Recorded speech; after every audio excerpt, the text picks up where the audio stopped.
আপনারা সকলেই জেনে গেছেন মুসলিম সম্প্রদায়ের রোজা চলছে। এই রোজার প্রেক্ষিতে এক মুসলিম ভাই এক ভিডিও বার্তায় তিনি কি বলেছেন সেই ভিডিও বার্তাটা আগে আমরা শুনে নিই, তারপরে আমি দু একটি কথা আলোচনায় আসব।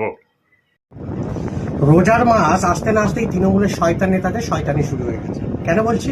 গতকাল 26শে ফেব্রুয়ারি 2026 রাজাবাজারে দাউদে ইফতারের একটি আয়োজন করা হয়েছে।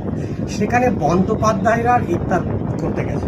বন্দ্যোপাধ্যায় বলতে মমতা বন্দ্যোপাধ্যায়, ঋতব্রত বন্দ্যোপাধ্যায়, সুদীপ বন্দ্যোপাধ্যায়, এই বন্দ্যোপাধ্যায়রা ইফতার করতে গেছে। তার সাথে ছিনাল ঘোষও ছিল, শশী পাজা ছিল এবং মালা রায়কেও দেখতে পেলাম ইফতার করতে গেছে। এই যে তৃণমূলের নেতারা ইফতার করতে গেছে, এটা করে তৃণমূলের নেতারা কি বোঝাতে চাইছে?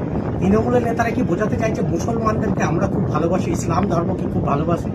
যদি মুসলমানদেরকে খুব ভালোবাসতেন, যদি ইসলাম ধর্মকে ভালোবাসতেন, তাহলে সর্বপ্রথম ইসলাম ধর্মকে গ্রহণ করতেন, এই নাটক করতে যেতেন না। এটাকে আমি নাটক বলছি। চুরির টাকা খেয়ে খেয়ে পেট মোটা করেছেন, হারাম খেয়ে খেয়ে পেট মোটা করে এখন ইফতার খেতে গেছেন। এদেরকে আমি হারামখোর বলছি। হ্যাঁ, এরা হারামখোর। আর কিছু মুসলিম হারামখোর ইমাম সাহেবরা আছে, এগুলোকে প্রশ্রয় দেয়। এই তৃণমূলের নেতারা রোজা তো রাখেই না, নামাজ তো পড়েই না, এমনকি পেচ্ছাপ করে মানে লিঙ্গটা ধোয় কিনা এতে আমার সন্দেহ আছে। আর এই একটা পাক পবিত্র জায়গায় এই নাপাক লোকগুলোকে নিয়ে গেছে মুসলমানরা নিজেদের কবরকে মুসলমানরাই করছে। আপনারা শুনলেন দর্শক, ইফতার খোলার প্রেক্ষিতে এক মুসলিম ভাইয়ের বক্তব্য আপনারা শুনলেন। আপনারা কি এই মুসলিম ভাইয়ের বক্তব্যের সাথে একমত? আমি কিন্তু সবটা একমত নয়। এই কারণে উনি যে ভাষা ব্যবহার করেছেন সেই ভাষাগুলোর সাথে একমত নয়। কিন্তু উনি যে কথাটা বলতে চেয়েছেন, তৃণমূল কংগ্রেস তথা আমাদের রাজ্যের মুখ্যমন্ত্রী মমতা ব্যানার্জি মুসলিম সম্প্রদায়কে নিয়ে যে নাটক করছেন, এটা কিন্তু 100% আমি একমত।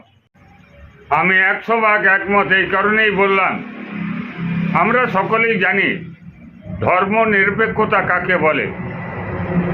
ধর্ম নিরপেক্ষতার অর্থ তিনি হিন্দু হন, তিনি মুসলিম হন, তিনি খ্রিস্টান হন, তিনি জৈন হন, তিনি সাঁওতাল আদিবাসী হন, প্রত্যেকটি ধর্মের প্রতি আমাকে সহানুভূতিশীল হতে হবে। প্রত্যেকটি ধর্মের মানুষকে ভালোবাসতে হবে। এর নামই হচ্ছে ধর্ম নিরপেক্ষতা। আর আমাদের রাজ্যের মুখ্যমন্ত্রী যেটা করছেন, তিনি পুরোপুরি নাটক করছেন, অভিনয় করছেন। এই নাটক অভিনয়ের মধ্য দিয়ে ভোটের বৈতরণী পার হতে চাইছেন। আপনারা যারা হুদিস টিভি দেখছেন, আপনাদের গুরুত্বপূর্ণ মতামত আপনারা হুদিস টিভির কমেন্ট বক্সে অবশ্যই দেবেন। সকলকে নমস্কার।